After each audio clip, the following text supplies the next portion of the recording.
Teka lang, bago tayo magkalimutan, may naalala ko bigla. Ate Teddy, ngayon mo sabihing chararat ako. Oh my God. Eme lang, Oo eme nga. lang, eme lang.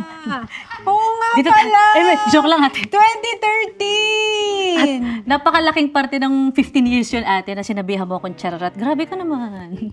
Ako ba yun? Oo. Di ba si Bobby? Si Alex, pero ikaw yung nagsabi, chararat daw sabi itong si Alex. Oh, sa'yo pa rin ang galing ate. Okay. Anyway. Oo nga, no. Grabe, 2013 yun. Doon ko na-realize ate na yung faith pala natin sa Panginoon, hindi lang siya dapat ibase sa lahat ng mga biyaya natin sa buhay. Mas nagiging matibay siya pag maraming bagay ang nangyayari sa buhay ko na hindi ko naiintindihan. Ito talaga yung istorya ko eh. Istorya ng isang batang nangarap. Kahit na ang daming pagsubok dun sa pangarap na yon, hindi tumigil tong batang to eh. Naalala ko pa, alam mo yung nag-guest kayo sa The Buzz. Yung sa contest. Ano nga tawag? Star Ano pa yun te? Star Power. Star Power! Hindi ko makakalimutan ni F kasi nung contestant pa lang kayo tapos pumunta kayo sa backstage. Sabi niya, alam mo, siya lang nagpa-picture ka daw sa akin nun. Sabi lang ni F. Parang naalala ko ngayon te. Grabe, 15 years ago na yun. Ang bilis, no? Imagine mo, 15 years ka na sa industry with 2K. Hindi ka sure te. Joke lang. Hindi ka sure te. Third? Joke lang te. Ikaw lang, hindi ka mabiro eh. Oh, kasi yung huli natin pag-uusap ako naman yung buntis. Yes ate. Oh. Kay Polly. Mm-mm. Pero ang galing, boy and girl ka na din. Alam mo, iba yung dynamics ng pagiging mommy sa boy at saka yung pagiging mommy sa girl. Ay kasi pareho tayo te. Panganay mo din lalaki, di ba? Ilan taon? 4 te. Four. Sabi niya, Mama, ano pong work mo dito? Sabi mo, Tony Talks. Sabi niya, Tony Talk. Tony Talk. Nag-school na siya. Nag-school siya, te. Yeah. Pati si Sylvia, same sila ng school, play school. Oo, play school pa. Ba't ilan taon na si Sylvia? Magtutu. Sa 14. August 14 ang birthday niya? Yes, ate. August 11 si Polly. Pagsabayin na natin. On party Gusto mo na lang na- sila. So, after natin mag-usap nung time na yon, ikaw naman yung nabuntis next year. So, anong feeling ng dalawa na yung anak? Masaya. Mhm. May dalawang makulit na sa bahay. Paano mo in-handle yung pagiging boy mom tsaka girl mom? Hati kami ni Nona Rev. Mm. Kasi si Nona Rev, ate, pag siya na ang nakatoka sa mga bata, mas takot sa kanya. Mm. Lalo si Silvio. Pero ako ang takbuhan yan. Pag pinagalitan. Siya yung disciplinarian, ikaw ang parang for the love Oo. and care. Ako yung mas nag-explain na, alam mo yun, bakit mo ba kasi ginawa to? Alam mo ba kung bakit nagalit ang papa mo? Yan, very ganyan ako. Ibang-iba sa laki. Parang hindi ka naniniwala, ate, na-offend ako. Kasi bago ako, nanay ka na. Teka lang, bago tayo magkalimutan, may naalala ko bigla. Ate Teddy, ngayon mo sabihing chararat ako. Oh my God. Eme lang, Oo eme nga. lang. Oo nga Dito, pala. joke lang ate. 2013! Napakalaking parte ng 15 years yun ate na sinabihan mo akong chararat. Grabe ka naman. Ako ba yun? Oo. Di ba si Bobby? Si Alex, pero ikaw yung nagsabi, chararat daw sabi itong si Alex. Oh, sa'yo pa rin ang galing ate. Okay. Anyway. Oo nga, no. Grabe, 2013 yun. So, paano mo i-describe yung journey ng 15 years sa showbiz? 15 years, ate, hindi naman naging madali ang lahat. Yung story ng 15 years ko, parang grabe. Ang daming pagsubok, pero hindi ko rin alam kung paano ko kinaya lahat. Ano yung Kasi- pinakamalaking pagsubok? Malaking pagsubok nung nawala ang mama ko, syempre, noong 2020. Doon ko na-realize, ate, na yung faith pala natin sa Panginoon, hindi lang siya dapat ibase sa lahat ng mga biyaya natin sa buhay. Mas nagiging matibay siya pag maraming bagay ang nangyayari sa buhay ko na hindi ko naiintindihan. Wala pang isang taon, nalaman ko na buntis ako kay Silvio. Kung hinayaan kong masira lahat yung pinaghirapan ko at namin ng mama ko, hindi ko rin alam kung nandito pa si Silvio at Sylvia. Grabe, ilang years na nga yun na nawala si mama mo. 6 years Six ate. na, no? Ang bilis din, di ba, te? Parang kahapon lang. Parang kahapon lang. Oo. Kasi di ba pag nawalan ka ng magulang, yun daw yung pain na hindi ka nakaka-move on. Yung natututo ka na lang kung saan tanggapin na wala na. Hindi talaga siya mawawala, ate. Kumbaga, masasanay ka lang talagang tanggapin na physically, wala na sila. Mm-mm. Pero ang galing nung transition nung sa'yo kasi nung nawala yung nanay mo, ginawa ka namang nanay. Oo. Alam mo, te, madalas yan ang iniiyak ko. Kasi pag naging nanay ka pala, darating din yung time na hahanapin mo pa rin yung nanay mo at hahanapin mo pa rin yung mga panahon na ikaw yung anak. Alam mo yun? Doon ako nanggagaling madalas. Siguro minsan pag namimiss ko yung ako naman yung inaalagaan ng nanay ko. Pero kasi pinagluluto. Tapos pag masama yung pakiramdam ko, kasi ang mama ko, maalalahanin yun ang mama Bob. Na dati pag alam niyang galing ako ng ibang bansa, tas 2 weeks akong wala, pupunta na yan ng Tagaytay. Kasi paborito ko ang beef. So sa Tagaytay, sa Mahogany, di ba doon bumibili ng mga pangbulalo. Mini-make sure niya na doon galing ang beef na lulutuin nila kasi paborito ko. Para pag uwi ko, yun yung handa nila sa akin. So, 15 years in the industry, ano yung tingin mo nakapagpabago sa'yo? Kasi sobrang ibang-iba yung Angelina na meet ko nung nanalo ka sa Star Power. Parang yung Tapos, tingin mo, Ate Tony, sa itsura pa lang nanggagaling ka na. parang hindi, ngayon iba na yung confidence mo Dati parang sobrang mahiyain ka pa talaga. Nagulat nga ako nag-komedyante kasi dati mahiyain Sabi ko, komedyante pala to si Angge. Mahihain ako, te. Puro Pero, mga kalokohan. mahihain ako, te. Pero totoong masiyahing tao ako. Kaya nga nag-click kayo ni Alex, sabi ko, mag-click kayo. Kaya, di ba, kami ni Alex, nagkaroon kami ng work before. Oo, o kami dalawa ang kulit nyo, sabi ko, mag-click nga kayo kasi pareho kayong makulit. Nasasakyan mo yung kakulitan niya. Tsaka, di ba sabi mo nga, di ka napapagod sa kapatid ko. Sabi ko, hindi, te. Sinabi ko ba yan sa'yo? Di ka napapagod sa kapatid ko. Hindi, te. Kasi ako pagod na pagod sa ilang taon na magkasama kami. Pero, since kasi nasa 15 years tayo. Pinaka-love mo sa 15 years mo sa showbiz, ano? Yung trabaho ko, Mm-mm. pangalawa sa pamilya ko, syempre. Mm-hmm. Kasi ate, kahit dati na wala pa akong sariling pamilya, nung nandito pa ang Mama Bob, ang trabaho ko talaga ang nagbigay ng magandang buhay. Yan kasi yung tumulong sa akin para matupad yun Kasi napakasimple lang ng pangarap ko dati. Yung magkaroon lang ako ng simpleng work na magkakaroon ako every month ng sahod. Kasi gusto ko, habang tumatanda ang mama ko, yung meron akong maitutulong sa kanya. Regular na sahod. Oo, basta sa pagkanta. At hindi ko naman din talaga inasahan na ganito kalaki yung maibabalik sa akin after ng pagkapanalo ko sa Star Power. Tsaka nakapag-tour ka sa iba-ibang bansa. Yes, ate. Diba? Alam mo ba, Ate Tony, ang pangarap ng mama ko sa akin dati, maging flight stewardess. Sabi ng mama ko, kaya lang kulang ka sa height.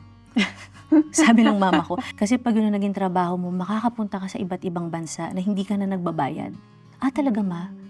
Ang galing. Tapos yun, ate, nung nagkaroon ako ng trabaho sa pagkanta ko din, dinala din ako sa iba't ibang bansa. So, na hindi ka nagbabayad. Na hindi ako nagbabayad. Sabi ng nanay mo, yes. Gano'n. At alam mo yun, lahat libre, pagkain ko, hotel ko, di ba? Tapos may talent fee ka pa. Nakakaipon pa ako. Galing Napakalaking bagay nun. Pero kung babalikan naman natin, ano yung pinaka hindi mo naman nagustuhan sa industriya? Yung mga bashing, syempre. Wala namang gustong mabash, di ba?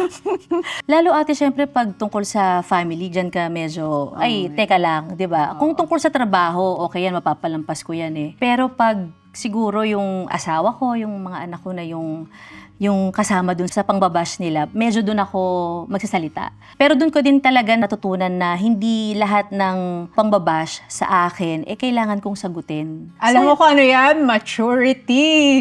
Baka nga nagmamature ako, ate. Diba? At nag-umpisa talaga yon simula nung nagkaroon ako ng sarili kong pamilya. Sinonrev pa nga yung mas... Kasi sa totoo lang, meron yung bad trip naman, yung high blood ka talaga.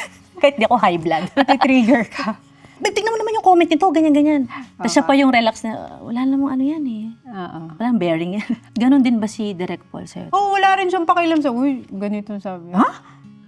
Don't believe this. Kasi minsan kami pa yung nag-aaway. Parang, yung galit na galit ako, tapos siya wala lang.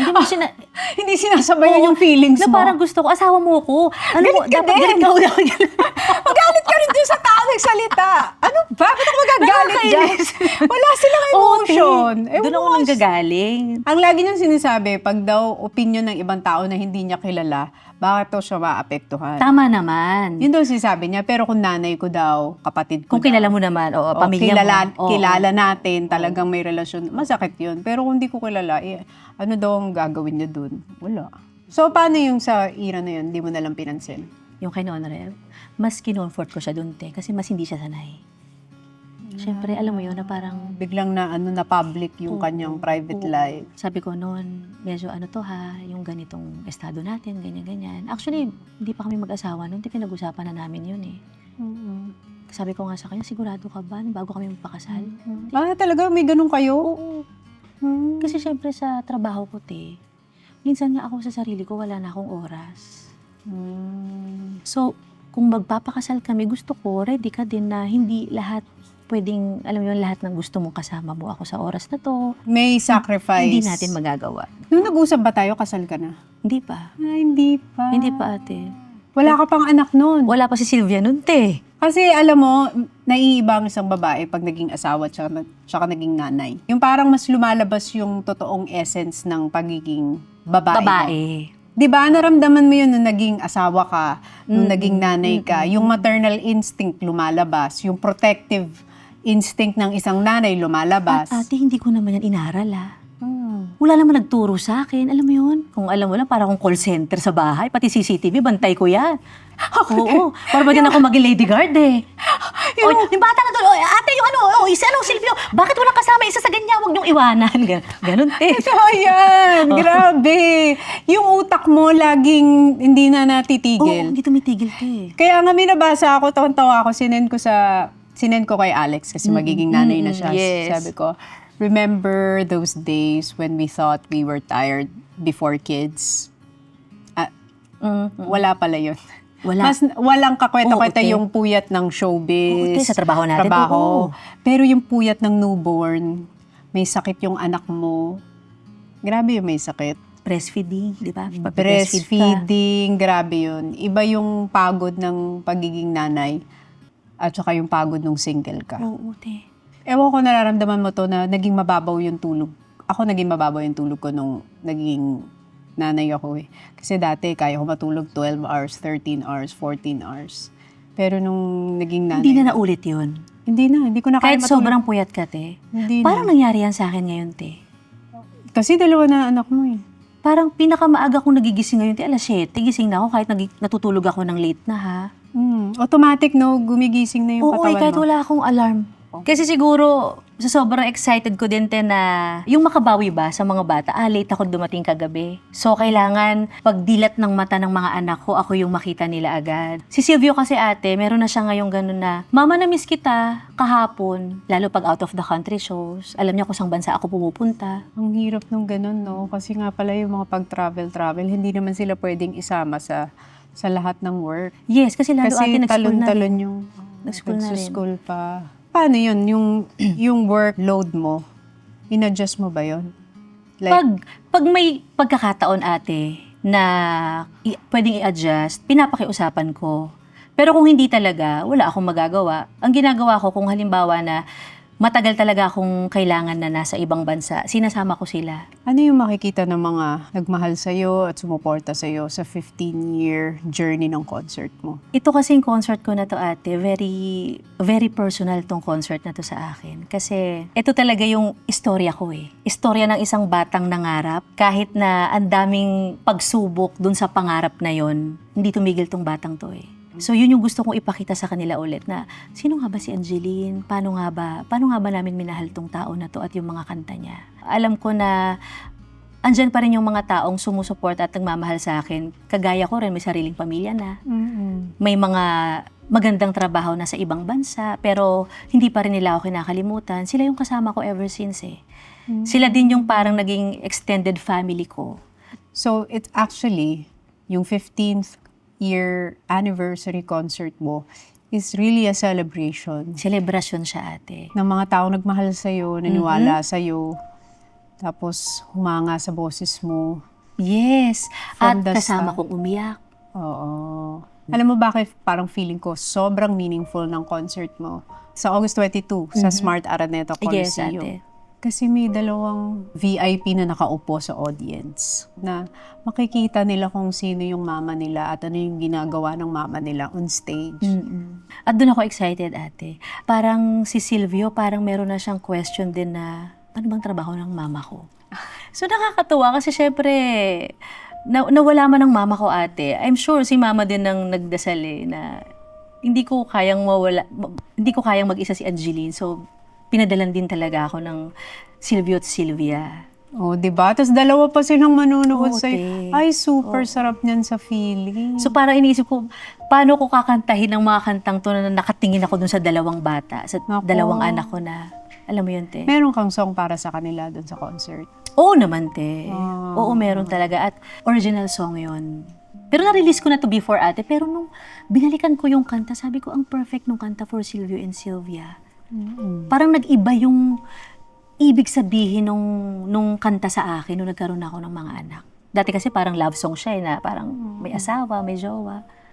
Ngayon para sa kanila pala. Ang lalim. Oo. Eh, syempre, galing sa'yo yan eh. Yes, ate. Karugtong ng sarili Oo mo. yan. naman, te. Oo, At kumbaga- kaya nga Silvio at Sylvia, di ba? Kasi ang mama ba, Oo Sylvia. nga.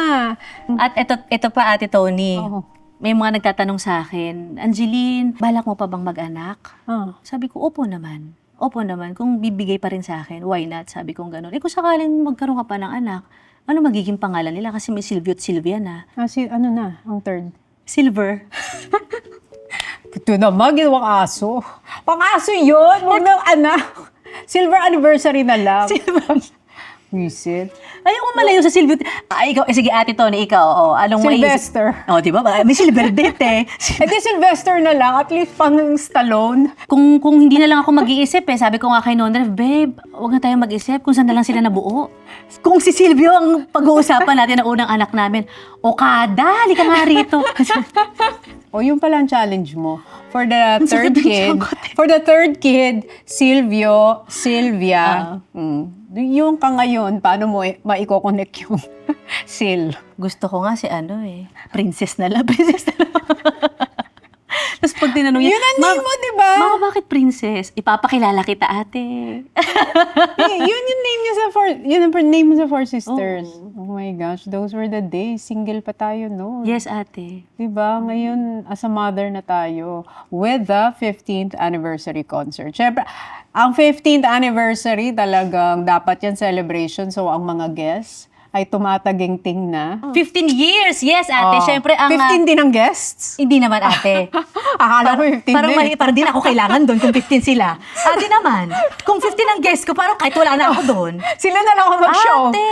Sila na lang. Siyempre, ate, Oo. hindi pwedeng mawala ang Eric Santos. Of course. Napakalaking bahagi ni Eric sa career ko. Oh, Miss Regine Velasquez Alcacid. of course. Sir Martin Rivera. Ay. Skostakli. Ay, wow. Andyan ang baby dolls. Oh. Mapapa, Talagang, Mapapa-ula. oh, after the baby dolls, Divine Divas. and yun na. Or may surprise. Tony Gonzaga. Ayun, may Tony Gonzaga. Pero pwede nyo naman ikat to kung ayaw niya. Na on the spot pala ako with the Tony G on the side. Alam mo kung bakit, Ate Sobrang Tony? galing mo kumanta. Hindi mo na ako kailangan sa concert Alam mo kung bakit, no? Ate Tony? Oh. Tinext ko si Alex. Alam mo, reply sa akin, wow, angge. Sabi niya gano'n, gusto mo sumama ka na rin sa panganganak ko sa ER. Manganganak ka siya! Sabi niya, kaya nga sabi niya Yan sa ang kabuanan niya. Kaya nga sabi niya sa akin. O sinong dula? Ako. Ako ang sabi niya, alam mo pag nanganak ako, dapat nandun ka ha? Hindi. Sabi ko, ay, grabe naman. So, naka-standby din ako. Hindi nga ikaw ang binanggit niya eh. Sino? Si Mami Pinti daw. Yun na lang yung guess Gusto mo. mo si Mami? Representative namin. Siya na lang muna. Ate, Oh. hindi pwedeng mawala. Enchong D. Oh. Ah, of course. For the Four Sisters in a Yes, wedding. alam mo naman yan na nga. Kakanta si Enchong? My loves ko. Si My Loves? Kakanta si Enchong? Kung gusto niya. Wait! Ano ba? Kakanta ko, sasayaw kayo. Uy, sasayaw ka sa concert mo? Gusto ko, Alam mo, ate. pag mga concert, sumasayaw. Gusto ko, ate. Ate, gagawin ko lahat. Ah, wow. For the concert. Oo, gagawin ko lahat. Kasama mga guests ko. With the tanga and all. Oo. Oh, shocks, magtatanga. Pag-concert. Eto na, tinanggan. Actually, Pag-concert kasi lagi. Ready pala. Palagi kayo ng mga outfitan pag-concert. Dilema ako. Dilema ako. Wait, sa Friday, meron kang... May bagong song ako. Yes. At itong song na to ay sinulat ni Sir Jonathan Manalo. Sino pa ba ang susulat ng kanta ko? Wala, si Jonathan Si lang Sir lagi. Jonathan. Kung di naman si Sir Jonathan, si Kuya Rox, di ba Oo. ate? Mhm. At itong kantang to ay ginamit din sa series ni Ivana and ni Joshua Garcia. Ikaw ba yung kumanta dun sa series? Na Love is Never Gone. So, i-release yan this Friday. Yan ang bagong single mo. Yes, ate. Pero di ba may bago ka ring album? May ginagawa akong album na i-release siguro this year. Kasi gusto talaga namin yung tapusin ate sana bago mag-concert. Kaya lang hindi talaga kakayanin. So, end of the year, yung album. And then this August 22. Yung Akinse concert ko. Nakakatuwa na balikan yung journey mo tsaka panuorin yung kung gaano kalayo na yung narating mo. Pero pinaka-excited ako mapanood ka ng anak mo. Yes, ate. Yan ang isa sa pinakamagandang, pinakamasarap na pakiramdam. Kasi one time napanood ako ni Silvio sa isang hotel. Oh. Ay, bakit? Mama, ang ingay. Ang ingay ko daw. Siyempre, alam nga naman hinaan ko, binirita ko. Biniritan mo ba? Nasa backstage sila ni Nona Rem. Sabi niya, Mama, ang ingay mo po mag-sing. Sabi? Oo, sabi niya sa akin. Eh, yung Kaya girl, pasensya anong ka na. sabi? Si Sylvia ang mas nag-i-enjoy, ate. Baka makuha yung talent mo, Oo, no? tsaka yung humor ko, Ganun siya, oo. Hindi, pag pangalawa talaga, komedyante. Komedyante yung pangalawa mo. Oh, Sylvia. Pag pangalawa talaga makulit, no? Pero pareho naman silang malambing. Mm. Yun naman ang sobrang natutuwa ako. Pareho silang malambing sa amin ng tatay nila. Pero congratulations kasi may personal milestone ka rin na nakagraduate ka. Bachelor of Science in Business Administration, major in Marketing Management. Talaga nga naman. Chararat lang, ate. Hindi pero ka na chararat. Sa mga Salazar. Hindi ka na pwedeng tawaging chararat ng mga Salazar sisters. Grabe ka. For the graduating student. Grabe ka Uy, naman. paano mo nagawa yun? Grabe ka Nag-aaral, naman, tas ate. nag-ano. At Ate Tony, Oh. 2 beses ako nagbuntis ha. Kasabay ng pag-aaral ko, nag-start ako 2021. Ito talaga yung naging story niya natin. Nung 2020, bago mawala ang mama ko, yan yung madalas niyang sinasabi sa akin. Sabi niya, G, pag meron kang time, magpatulong ka. Tapusin mo yung pag-aaral mo. Tapos, before matapos ang 2020, na hindi ko naman alam na doon na mawawala ang mama, mag-asawa ka na. Kasi pag nawala ako, wala kang kasama. Yung taon na yun, te. So, nung nawala ang mama, Ginawa mo lahat. una kong ginawa, naghanap ako ng school na pwede kong pasukan. Si Ma'am Kate, yung manager ko, siya talaga tumulong sa akin. May pinasukan ako una na for homeschooling din, pero hindi ko talaga natapos dahil sa schedule ate, dahil ang dami kong trabaho sa ibang bansa. So, na-stop. So, inulit ko, pero ibang school na to. Ito na yung sa Immaculada Conception College. Mas nakapag-focus ako dyan, mas nasuportahan ako ng mga prof ko, mas nagawa ko ng maayos yung kailangan. Pero medyo late lang. Kaya medyo na-late din ako ng graduation ko. Sabi ko, okay lang. Kung hindi talaga ngayong taon, okay lang. So, 2026 ako nakagraduate. Pero dapat last year pa. Pero ang galing nagawa mo yun, na iraos mo. Ang daming times ate na, kaya ba? Ang daming ganyan sa akin. Kaya ba? Kaya ba? Sabi ko, baka kailangan may isang tabi ulit. Sabi ko, hindi na, wag na. Kaya, umpisahan ko na eh. Yung alam mo yung dami kong question sa sarili ko, pero ako din yung sumasagot talaga. Tas ang inisip ko talaga, ang mama eh. Sabi ko, kung di ko kaya, tulungan mo ko. Kasi Galing, pangarap mo no? to sa akin eh. Pag nilook back mo yung buong journey, ano yung pinaka-proudest moment para sa'yo? Siyempre yan ate, yung nakatapos ako ng pag-aaral ko. Ang dami kong naging trabaho ate, yung mga concerts, mga shows. Alam ko na lahat yan, proud ang Mama Bob. Pero yung makapagtapos ako ng pag-aaral na kahit wala na ang mama ko dito, I'm sure nag-celebrate sa itaas yun. Kasi lahat ng magulang, yan ang isa sa pinakapangarap nila sa mga anak nila. Kasi laging sinasabi ng nanay ko sa akin, yan ang hindi mawawala sa'yo at mananakaw ng kahit sino, Angeline. Kahit tumanda ka pa. So, sa lahat ng manonood ng concert mo, ano yung gusto mong makita nila sa'yo at baunin nila after watching your show? Sa lahat ng makakapanood ng Akinse concert ko, hindi lang kasi ito tungkol sa mga kanta ko, Ate Tony eh. Ang gusto kong maramdaman nila dito, pag uwi nila ng bahay, talaga palang natutupad ang mga pangarap. Kahit gaano kalaki ang pangarap mo, pag pinagdasal mo yan, pag pinaghirapan mo yan, magugulat ka, nandiyan na sa harapan mo lahat ng pangarap mo.